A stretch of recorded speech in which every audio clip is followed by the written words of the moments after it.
the Jags just fired their general manager, Trent Baalke. And as we've seen, they've kind of struggled to get head coaching candidates. Everyone seems to have hired their coach. Bears hired a coach. Jets just hired Aaron Glenn. And I don't know, this is a big reason, according to many, as to why the Jags may struggle to attract the biggest head coaching candidates. Now they have fired their general manager. What are your thoughts on this, and how may this impact their head coaching search? Finally, they did something. The owner's horrible, man. He's right there with Tepper and a couple other bad owners. So, I mean, who do they go after? Maybe the GM is what was holding back the coaching candidacy. The candidates, I don't think there's anyone attracted to that job. You got a overpaid, under-delivering quarterback. You got a roster that needs so many holes filled. And now you have a GM that was holding candidates back from even going after the job. 32 of these jobs exist. 32 of these jobs exist. Nobody really seems to want the job. That's crazy. We're in the NFL here. It's not like it's fucking HBCU or something. This is bad this is a bad organization ran by a bad owner, and now they finally moved on from the GM. So we'll see. But it's not the GM, it's the owner, and that's just how it is.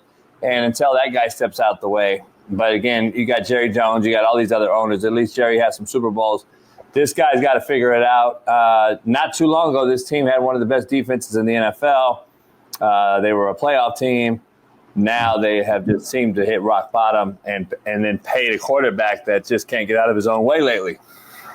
Before we discuss like head coaching candidates, because the only candidate that is of significance right now is Robert Saleh, and I'll discuss that in a second. But let me ask you about the coach they fired, Doug Peterson. They have no choice but to fire him after the season. Obviously, led the Eagles to a Super Bowl. I think he's a great coach, but an unfortunate situation. What are your thoughts on having to let him go?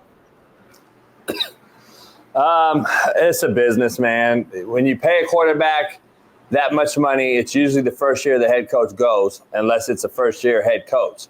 So he was entering, year 3 or whatever, after the Urban Meyer debacle, and then you sign this guy in his second year to a $250 million contract, and if you don't win with that, ownership's got to move on, and that's what they did. And unfortunate, Doug will probably go be an OC somewhere. I could see him going to be an OC for, I don't know, somebody that's out there like Aaron Glenn or somebody like that. I think that would be a great hire for Aaron Glenn to try to keep Aaron Rodgers. I'd go get Doug Peterson right now if I could, or it depends on who hires the Raiders, whoever is the Raider job. Maybe he's up for a Raider job. I don't know.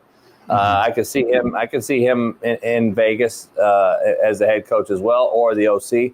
But other than that, I would stay out of the head coaching realm for a minute and go be an OC. And so he's a great coach, though. He's a really good coach. I just think, when you pay a guy $250, you're always going to keep the guy over the coach. Yeah, amen to that. And going back to the Jaguars coaching candidates, they obviously just fired their GM. Huge news.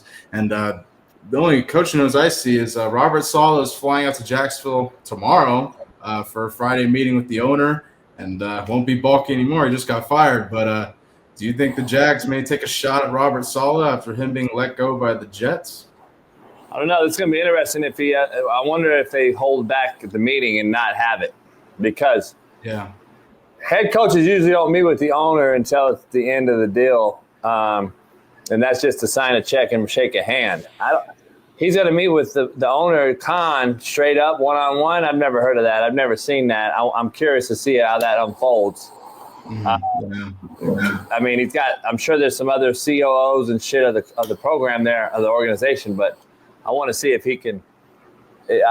Maybe that's what he wants. I don't know. I'd want to talk to the owner too if I was him. But usually there's a GM mediator involved. Now they have no GM. I'm wondering if they hold back and even wait longer to hire a head coach and now go get a GM. I'm curious. Good point. That'll be interesting what they end up doing. I think it was huge news that they fired their general manager. All you heard all offseason was noise about how this is going to be tough for them to really hire a head coach. And they don't like the GM. This is what it is. And now he's fired. Interesting news. Huge news today.